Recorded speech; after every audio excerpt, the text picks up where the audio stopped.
Good morning, second year commerce and arts. This is the 15th lecture, law of demand second part. पिछले lecture में हम लोगों ने देखा what is the demand and individual demand which is based on the individual house hold और उसको determinate factors को भी हम लोगों ने देखा. आज हम लोग बात करेंगे that is the market demand. Market demand यानी कि एक मार्केट में there are so many individual household and collectively the aggregate of the individual household is the market demand.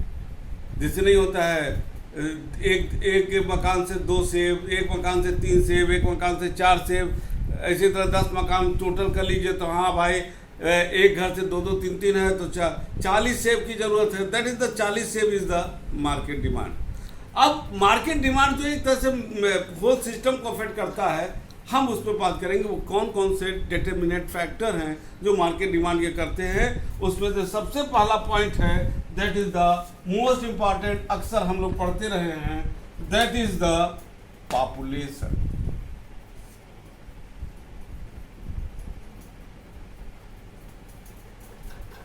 Point note कर देते हैं. Population, seasons and weather.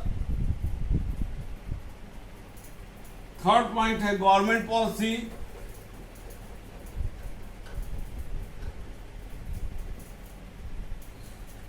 Fourth point है आपका state of business.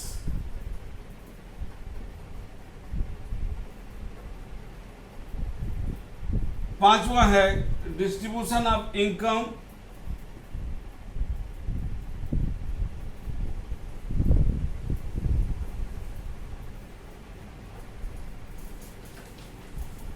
ठीक है, ये main 5 point है.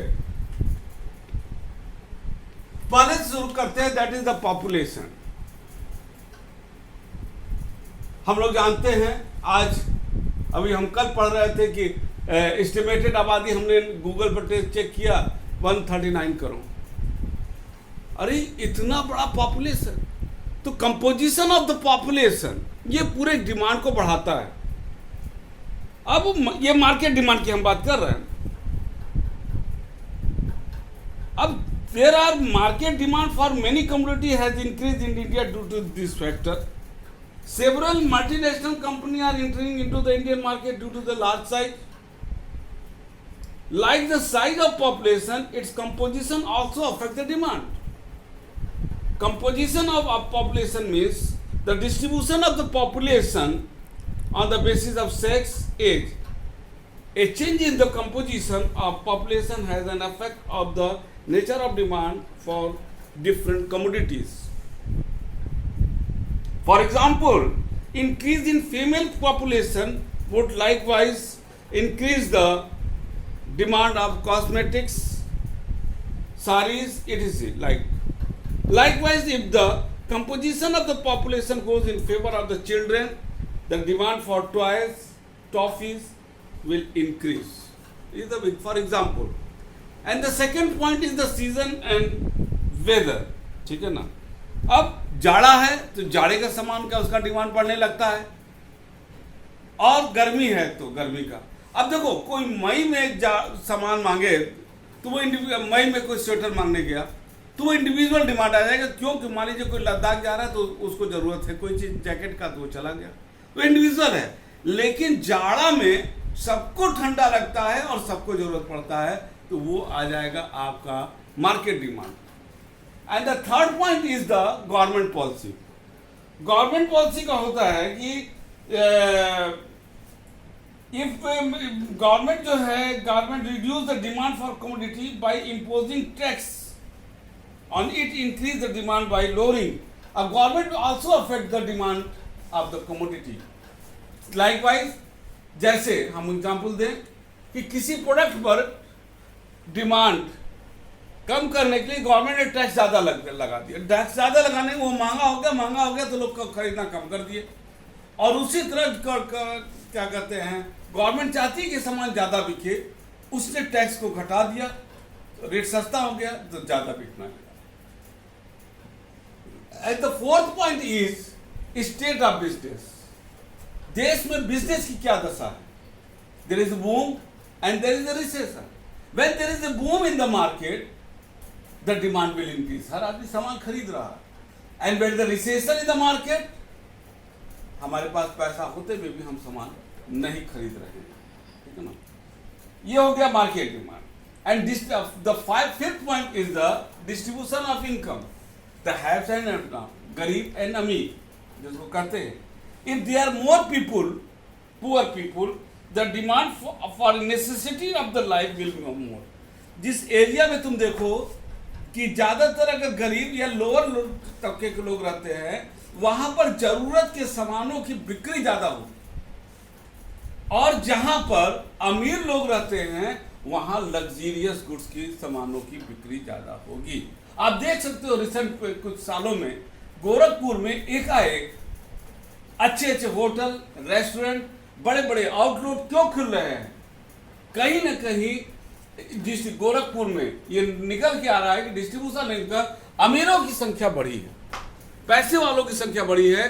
क्योंकि हमने आपको क्लास में भी बताया था कि इस साल आपका धनतेरस पर 200 करोड़ रुपया की गोरखपुर में बिक्री हुई थी. 200 करोड़ में आपका सिर्फ 600 कार, 5000 स्कूटर और 50 करोड़ की ज्वेलरी बाकी अलग. आप समझ सकते हो ये सारे आइटम कहीं ना कहीं हम गरीब लोग नहीं खरीदते हैं, एक पैसे वाले ही लोग करते हैं. तो ये आपका हो गया डिस्ट्रीब्यूशन ऑफ इनकम. अब हम आगे चलते हैं types of demand. Types of demand में आते हैं हम लोग.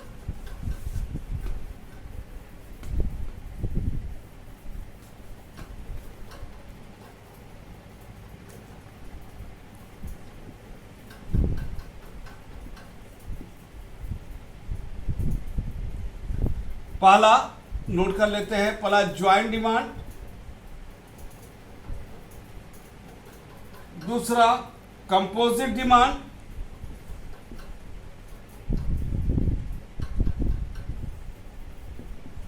फिर later on I will discuss it. And third is the direct demand,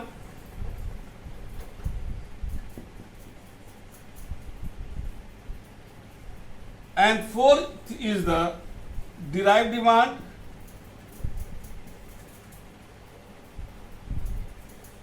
fifth is the competitive demand.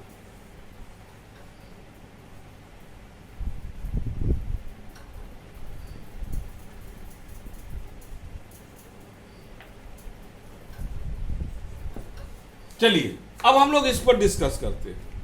ये टाइप्स ऑफ डिमांड हो गया आपका. ठीक है, पहला है ज्वाइंट डिमांड. ज्वाइंट डिमांड का मतलब क्या होता है? ज्वाइंट डिमांड करीब करीब आपका आ गया कॉम्प्लीमेंट्री गुड्स.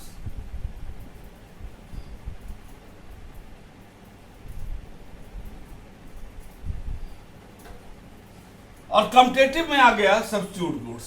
तो ये दो चीज तो हमारा निकल गया कि हमको बताने की जरूरत नहीं है, क्योंकि ये आपको इसके पहले हम लोग सुन चुके हैं. ठीक है ना, सब्स्टिट्यूट गुड्स और कॉम्पिटिटिव गुड्स. अब हम बात करते हैं कंपोजिट डिमांड. ये कंपोजिट डिमांड क्या होता है?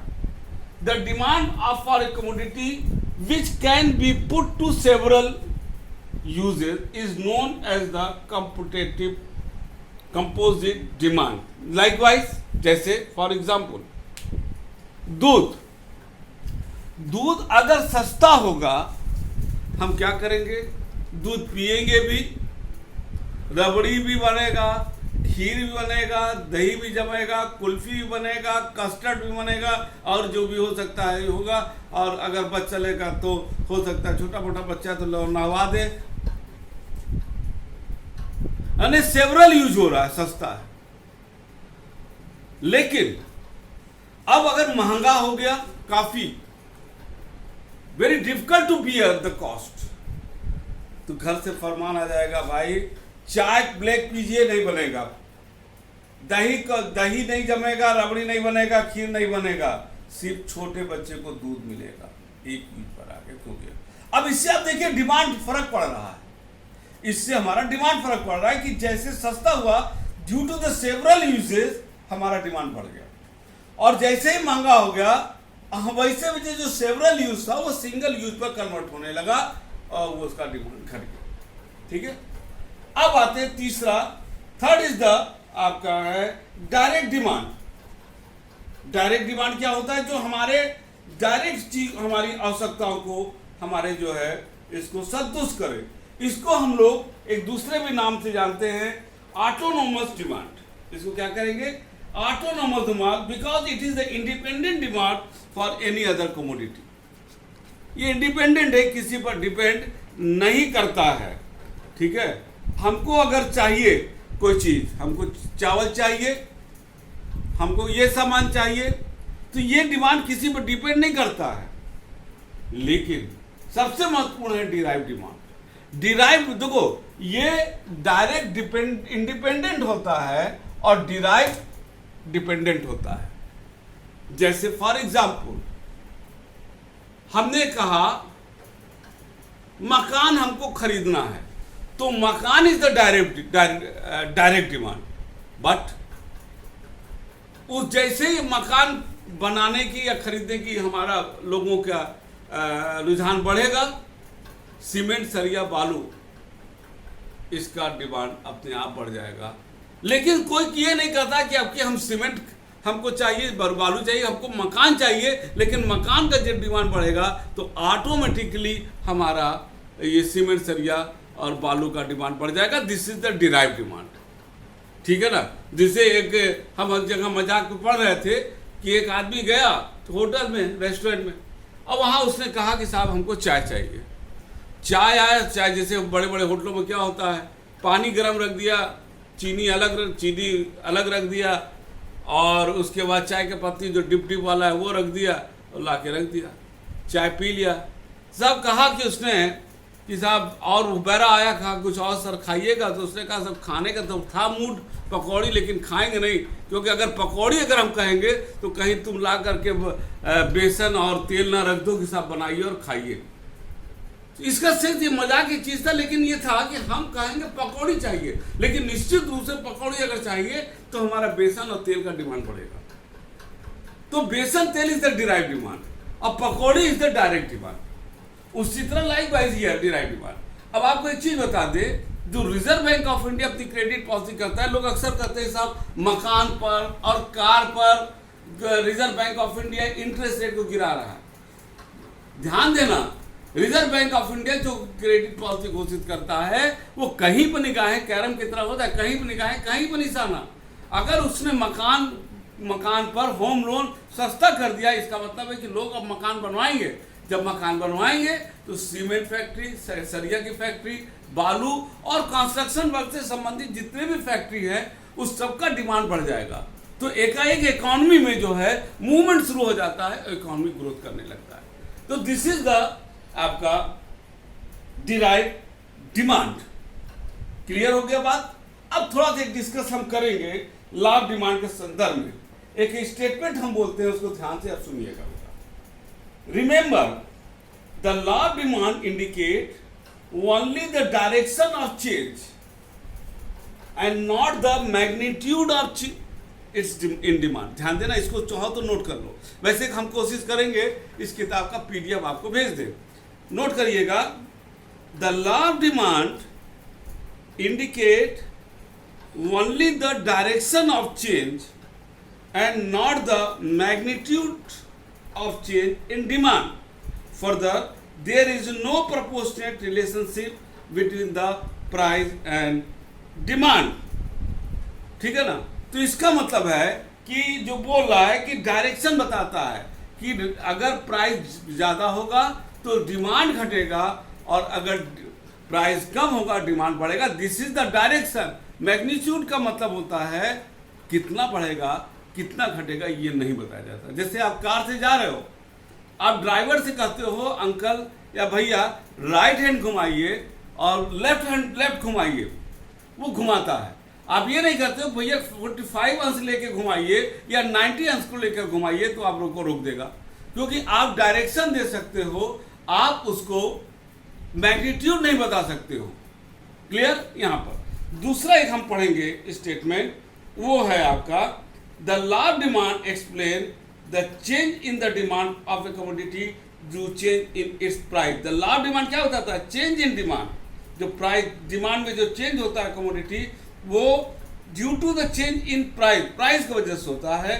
In mathematical term price is an independent variable.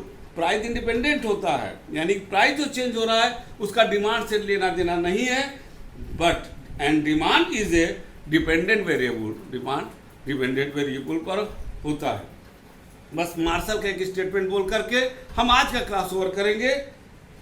Martial ने कहा, the famous economist, the amount of demanded increases with A fall in the price and diminishes with the rise in price. I think it need not to be explained here right now. ये था आपका बेटा second हमारा law of demand पर lecture. अगले class में हम लोग एजम्पशन पर बात करेंगे, assumption of the law of demand, और आपका कुछ ग्राफिकल प्रेजेंटेशन भी होगा, ठीक है उसका। तब तक के लिए हम लोग good day and goodbye. Thank you.